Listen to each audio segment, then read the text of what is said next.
Okay. Oh, I didn't know these were on here. These are some of the Miami pictures. Some of the ones that I didn't put on the tape because I'll kind of go through them here. Here's the kid in Miami. His name is Manny Escondon is his real name. He's taking notes. Here these discs came in. His girlfriend took the pictures. These are flat-bottom discs. They're made on Earth. They're called Vril discs, V-R-I-L. They're manufactured down in Brazil. They also have a factory down by in New Schwabenland in Antarctica. Here's another picture. There's a news copter came in. Look at the first three discs.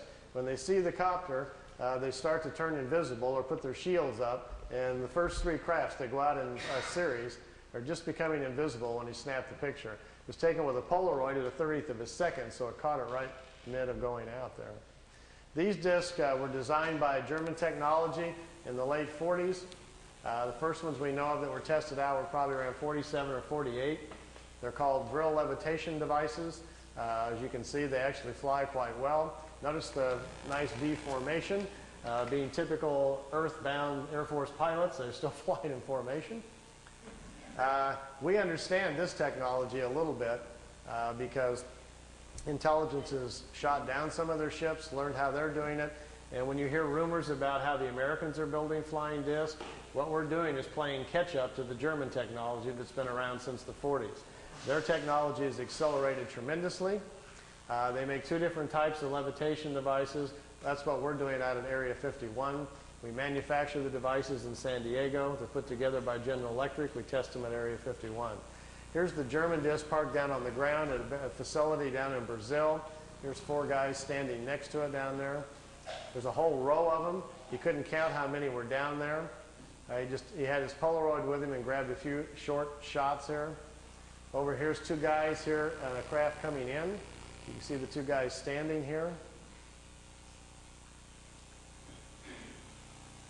And down here at the bottom, which I know isn't clear, is one of these old bell-shaped crafts. Many of you are probably not familiar, but there was a fellow named George Adamski back in 1962 who claimed to be having contacts with people from Venus. This was the craft he was taking pictures of. George's contacts were real, but he wasn't having contacts with anybody from Venus. The blonde-haired ladies that were inside the craft were actually from Brazil. That's where the crafts were flying out of. They've been making them down there since about 1947.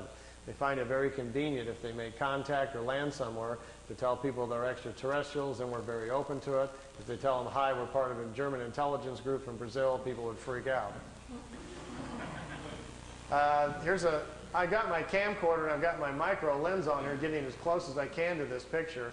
It's a very, very small Polaroid picture that's about that big, and it got wet in the rain. He left it in the windowsill. So I've ironed it and put it on paper so we didn't lose it. And I'm copying it with my macro. Here's the whole picture. Over here is one of the old bell-shaped discs. Here's one in the air. Notice the platforms they're sitting on. There's a guy standing here. There's a guy over here just coming out of this disc. I'm trying to get real close to the bottom of it here so we can see what they're like. This is an area, if you look on a map, I've got a little videotape over there if you're interested in learning more about this information called Space Cities. I've narrowed it down to about within a 200-mile range where this facility is at and what they're doing down there. Here's the guy standing there. The discs sit down on the platforms. Remember earlier I was telling you about how the condensers charge out the bottom? They have to charge the field up. If you get too close to the Earth, the charge dissipates because it's grounded. These metal platforms, they sit them down on the platforms, then they can keep the ship charged up. And if they need to take back off right away, they can. They don't have to wait for the ship to charge back up. The platforms charge them up for them, so they can lift right back off. If they would set it down without the platform on the tripod legs, they got to go through the process again of charging the capacitors up, which takes 3 to 4 minutes. So if they're in a hurry to get away, they're in big trouble. These old bell-shaped discs actually have 3 Mercedes-Benz truck engines in them, driving the magnetic field. This was their first design that they made. This was the first ones that the Germans built. These craft here were under consideration, and they were working on them in the end of World War II.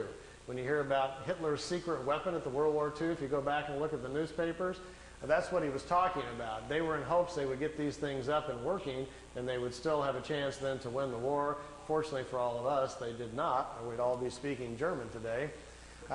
Interesting side effect, too, once they finally did get them up and working, they made lousy war weapons because the field around them prevents you from dropping bombs or anything out of them.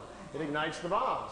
So it took them a while. They don't even have weapons on them for a while, and then they had to come up with other kinds of devices.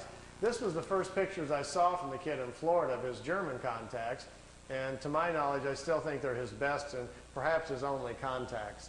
I think he probably had a couple of contacts from these people. They came, they took him for a ride, it looks like on 1 or 2 occasions, and then perhaps they never came back.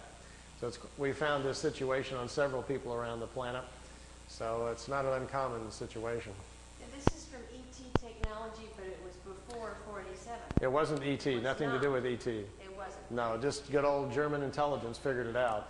I can tell you where they got it. It's kind of a long story, but basically it came from German people who had traveled to India to study the concept of the Vril, the energy of the universe, and they were trying to figure out how to levitate their own bodies to move in time. And they came back and they explained it to people what they were doing in India, how they were trying to travel in time. And some German engineers tried to build a machine to travel in time, but when they turned the thing on and lifted up off the floor instead, they didn't time travel, but it floated. And they stumbled onto the idea of how to make what's called a Vril levitation device. We think they did that probably the first time and sometime probably around 25 or 27. And then the concept laid around in private circles for a while and then became a potential thing during the war and then really didn't happen until after the war.